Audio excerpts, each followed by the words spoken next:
Nobody steals $45 trillion with a gun. You need something far more powerful than a gun for a theft of that magnitude.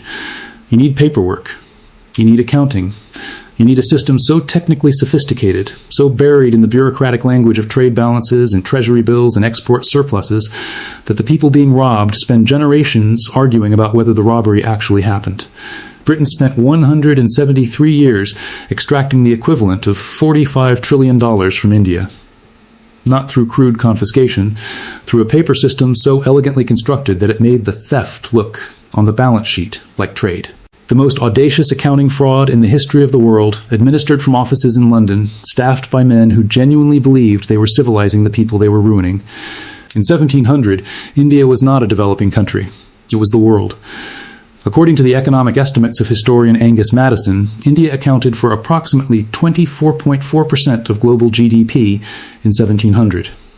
Not 24% of Asia, 24% of the entire planet. For context, the United States today, the largest economy in the world, accounts for roughly 25% of global GDP. India, in 1700, matched that from a standing start, without industrial machinery, without fossil fuels, on the productivity of its agriculture, its craftsmanship, and above all its textiles. Indian cotton and silk clothed the world. Muslin from Dhaka was so fine that Mughal emperors called it woven air. Indian steel was exported to Persia and the Arab world. Indian spices, indigo, and pepper moved through trade routes that had been operating for 1,000 years before a single British ship appeared on the horizon. By 1950, when British rule finally ended, India's share of global GDP had fallen to 4.2%, from 24 to 4, in 200 years. The United Kingdom's share in the same period rose from 2.9% to 9%. The trajectories are mirror images of each other. As one rose, the other fell. The timing is not coincidental. The mechanism is documented. Not because of a war that flattened India, not because of a natural catastrophe, not because Indian people became less productive or less ingenious in the period between 1700 and 1950, because of a system of taxation, trade, and accounting that the British East India Company designed in 1765 and the British Crown refined after 1858, which ensured that almost everything India produced and almost everything India earned flowed through a mechanism so technical. It barely seemed worth questioning to London. This is History Meets Economics, where every video will change how you see money, history, and the systems controlling your life. If this is your first time here, hit subscribe and turn on notifications. Because the story of Britain and India is not a story about the past. It is a story about how economic power is actually transferred between nations, not through battles, but through balance sheets. Are you from India? Are you from Britain? Do you think reparations are owed? Or do you think the question is closed? Drop your answer below. I want to read every single comment. This is where the story lives, and this is what history books for a very long time chose not to teach. When the East India Company obtained revenue collection rights in Bengal in 1765, following the Battle of Buxar, in which British forces defeated the Mughal Emperor's army, it became, overnight, a tax collector, governing 30 million people. The company raised taxes, aggressively. R.C. Dutt, a civil service officer under the British Raj who documented the period in meticulous detail, recorded that between 1765 and 1770, the company trebled tax collection in Bengal compared to the previous Nawab's regime. It was not subtle. It was not gradual. 30 million people who had already been paying taxes were suddenly paying 3 times as much to a corporation based in London, whose shareholders expected returns. What happened next is the part that requires attention. The company needed to buy Indian goods, textiles, spices, indigo, silk to sell in Britain and across Europe. Normally, a buyer pays for goods. Cash changes hands. The seller receives money. Simple commerce. What the company did instead was use the taxes it had just collected from Indian producers to pay those same producers for their goods. The Indian weaver who had paid his taxes in rupees received those same rupees back as payment for the cloth he had woven. The company then exported that cloth to Britain and sold it, pocketing the proceeds. India's own tax revenues had paid for India's exports. Britain received the goods and the cash. India received nothing but the temporary return of money it had already handed over. Professor Utsa Patnaik of Jawaharlal Nehru University, in research published by Columbia University Press, described it plainly. A large part of the producer's own tax payment was converted into export goods, so the company received those goods completely free. This was not a corner cut. It was not an abuse of the system. It was the system, operating exactly as designed. Every year, the company allocated up to 1/3 of Indian budgetary revenues to purchase goods for direct import into Britain. 1/3 of the taxes paid by Indian farmers, weavers, and merchants went straight to London in the form of goods that Britain neither paid for nor earned.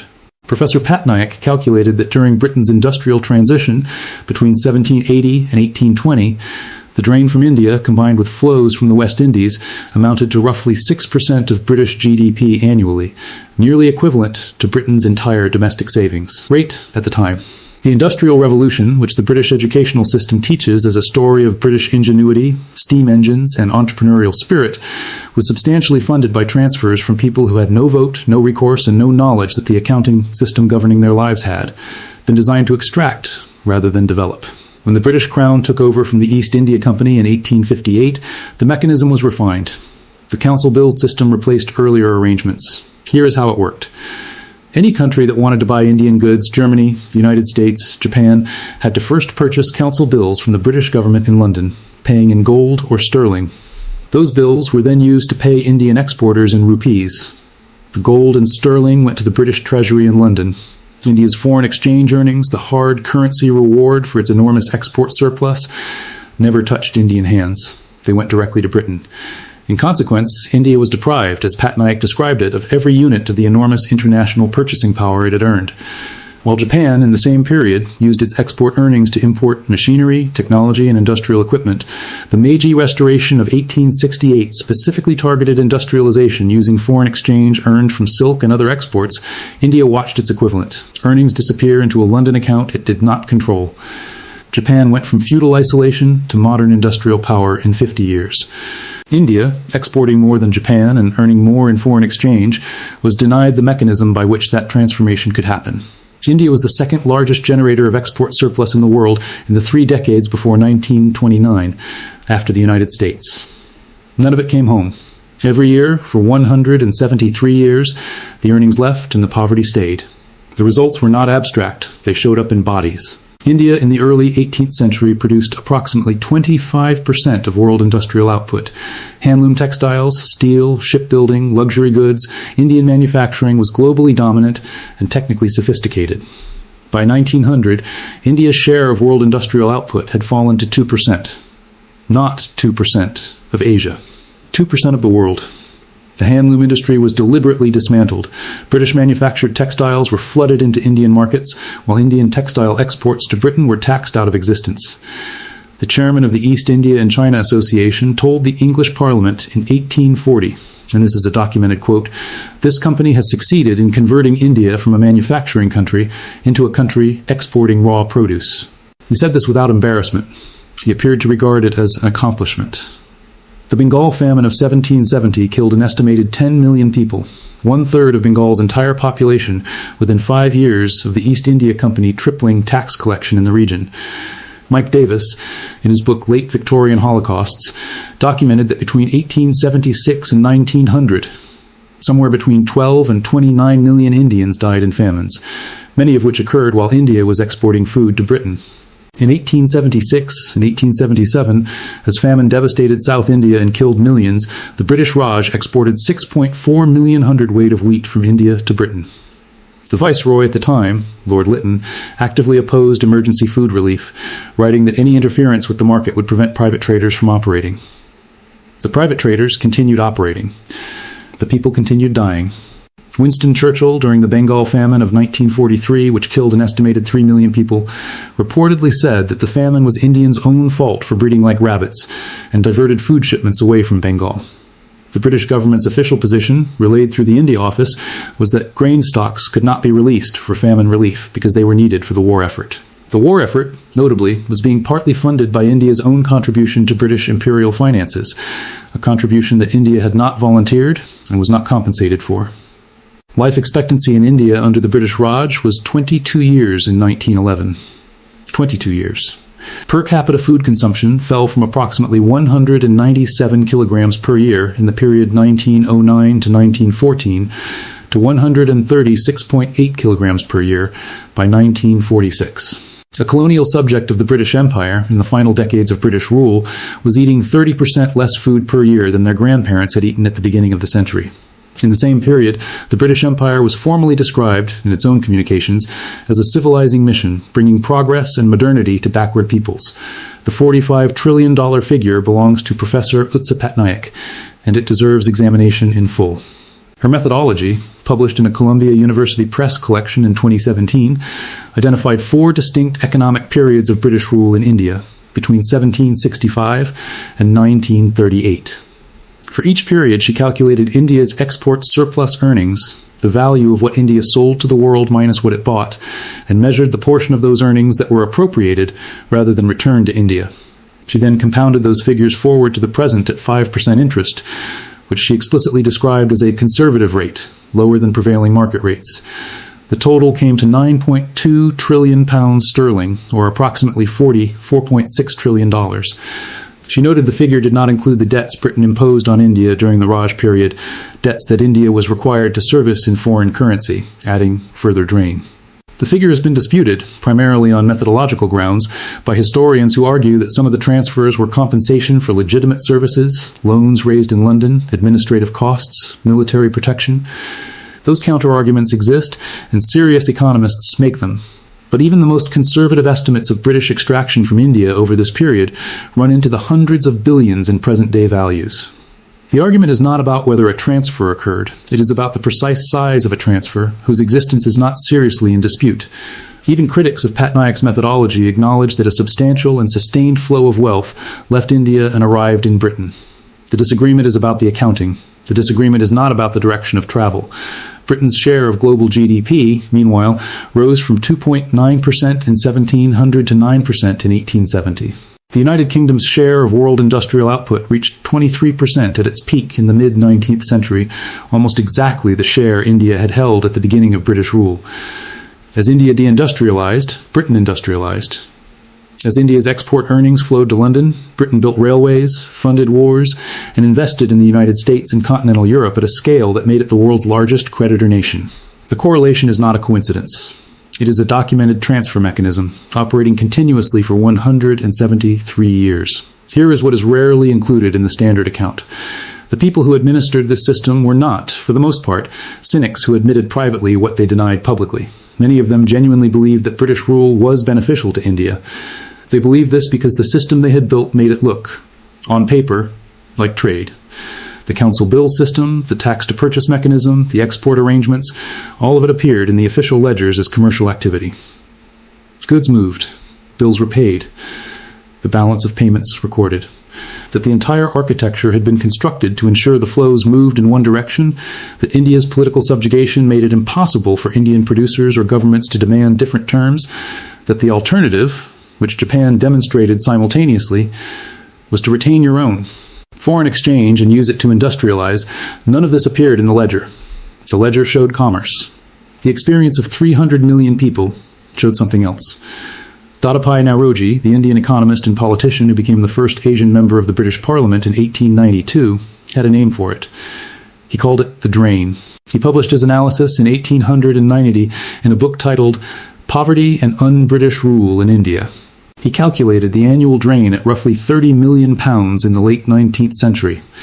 He presented it to the House of Commons in person. He argued, with meticulous documentation, that Britain was extracting more from India than India could sustain, and that the poverty of India was not a natural condition, but a manufactured outcome. He was a sitting member of Parliament making this argument about the empire of which that Parliament was the governing body. The British response was largely to question his methodology. Some questioned his right to make the argument at all. Lord Salisbury, the Prime Minister, reportedly described Naoroji as a black man unfit to represent a British constituency, a statement that did not prevent Naoroji from winning his seat, nor did it encourage Parliament to engage seriously with his economics. The drain continued for another 57 years after his book was published. The argument was made. The documentation was presented. The system continued undisturbed. So here is the brutal truth about Britain and India. Ask the standard version of this story and you will be told about railways. Britain built railways in India. 40,000 kilometers of track by 1900, more than any country in Asia. The railways are, in the official British account of its time in India, the proof of development, the gift, the evidence of modernity transferred. What the railways actually were was a logistics system for raw material extraction, built using loans that India was required to repay with interest, loans that added to the fiscal drain Patnaik calculated, running from the interior where crops and cotton were grown to the ports where they were, loaded onto ships bound for Britain. The railways served the empire's economy. The empire's economists called this development. The people through whose land the tracks were laid, whose taxes paid the interest on the loans, and whose agricultural surplus was loaded onto the trains, did not use the word development. They used the word independence, and they waited 90 years to say it. 24% of the world's wealth sat in India in 1700. Not because of luck, because of 1700 years of continuous civilizational productivity, agriculture, textiles, metallurgy, mathematics, trade networks spanning Asia, Africa, and the Middle East. Britain did not find a backward people and attempt, however imperfectly, to develop them.